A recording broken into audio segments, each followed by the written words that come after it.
شهر رمضان الذي أنزل فيه القرآن هدى للناس وبينات من الهدى والفرقان 13ویں ماہ مبارک رمضان، جس میں بندہ خدا کے حضور میں بیٹھ کر سر تسلیم خم کر کے چند چیزوں کا مطالبہ کر رہا ہے۔ پہلی چیز، خدایا مجھے دنس اور اقذار سے پاک کر دے۔ دنس یعنی باطنی گندگی، کثافت باطنی کو دنس کہا جاتا ہے روایات کی اصطلاح میں۔ اقدار یعنی ظاہری گندگی، جو نجاسات ہمارے اعضاء و جوارح پر لگتے ہیں۔ خدایا ظاہری اور باطنی گندگی سے ہم کو آج کے دن پاک کر دے۔ طہارت کا مطالبہ کیا گیا ہے، چاہے طہارت ظاہری ہو یا طہارت باطنی ہو۔ پہلا سوال، انتہائی اہم مطالبہ۔ طہارت کے مراحل علماء نے بیان کیے ہیں۔ پہلا مرحلہ طہارت کا یہ ہے کہ انسان اپنے ظاہر کو نجاست اور گندگی سے پاک کرتا ہے۔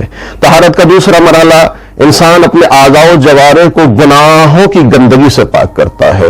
طہارت کا تیسرا مرحلہ، قلب اور روح کو اخلاقی برائیوں سے پاک کرتا ہے۔ اخلاقی برائیاں کینہ، حسد، تہمت، عداوت، بغض، یہ ساری چیزیں اخلاقی برائیوں کی فہرست میں آتی ہیں۔ تیسرا مرحلہ قلب اور روح کو اخلاقی برائیوں سے پاک کرتا ہے۔ چوتھا اور انتہائی اہم مرحلہ جس کا مطالبہ کیا جا رہا ہے، انسان قلب اور روح کو غیر خدا سے خالی کر دیتا ہے، تب جا کر اس کا قلب حرم خدا بنتا ہے، اور جب حرم خدا بنتا ہے تو اس کی اہمیت، اس کی فضیلت کعبے سے بھی کہیں زیادہ ہو جاتی ہے۔ القلب حرم اللہ، مومن کا قلب حرم خدا ہوتا ہے۔ یہ اسی وقت ہوتا ہے کہ جب انسان اپنے نفس، اپنی جان، اپنے روح، اپنے وجود کو غیر خدا کی ساری وابستگیوں سے ختم کر کے متصل کر دے ذات پروردگار سے، تب طہارت حقیقی انسان کو حاصل ہوتی ہے۔ پہلے جملے میں اسی طہارت کا مطالبہ کیا جا رہا ہے۔ دوسرا جملہ، وَصَبِّرْنِي فِيهِ کائنات الاقدار، پالنے والے اس دنیا میں میرے لیے جو کچھ تو نے معین کیا ہے اس پر صبر کرنے کی توفیق عطا فرما۔ انتہائی اہم جملہ ہے ماہ مبارک رمضان میں۔ عام طور سے ہم اپنی زندگی میں مقایسہ کرتے ہیں، دوسروں سے کمپیریزن کرتے ہیں، اور جب کمپیریزن کرتے ہیں تو پھر ہم کائنات اقدار پر صبر نہیں کر پاتے۔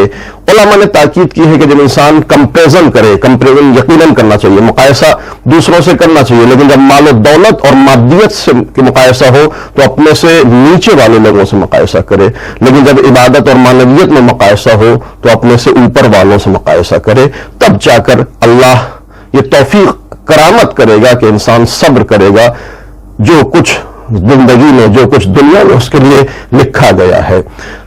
تیسرا جملہ، باراللہ تقوی کی اور نیک لوگوں کی ہم نشینی کی توفیق عطا فرما۔ تقوی توضیح طلب مسئلہ ہے، لیکن بہت ہی مختصراً آپ کی خدمت میں عرض کریں۔ تقوی یعنی واجبات کو انجام دینا، محرمات کو ترک کرنا۔ پالنے والے آج کے دن انجام واجبات اور ترک محرمات کی توفیق عطا فرما، اور جب یہ ہوتا ہے تو وَمَن يَتَّقِ اللَّهَ يَجْعَلْ لَهُ مَخْرَجًا وَيَرْزُقْهُ مِنْ حَيْثُ لَا يَحْتَسِبُ۔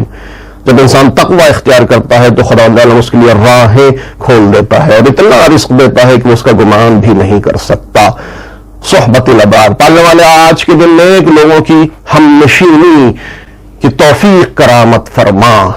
روایت کہتی ہے کہ انسان اگر چاہتا ہے کہ دنیا میں ایک اچھی زندگی گزارے تو اسے 4 چیزیں انجام دینی چاہیے۔ پہلی چیز، ترک حسد نہ کرے، کینہ نہ کرے، قناعت کو اختیار کرے، اور اہل خیر اچھے لوگوں کی ہم نشینی اختیار کرے، تب اس کی زندگی ایک دنیا میں بھی جنت والی زندگی اور بہترین زندگی بن سکتی ہے۔ تجھے تیری مدد کا واسطہ، تو تمام مسکینوں کی آنکھوں کی ٹھنڈک ہے میرے محبوب۔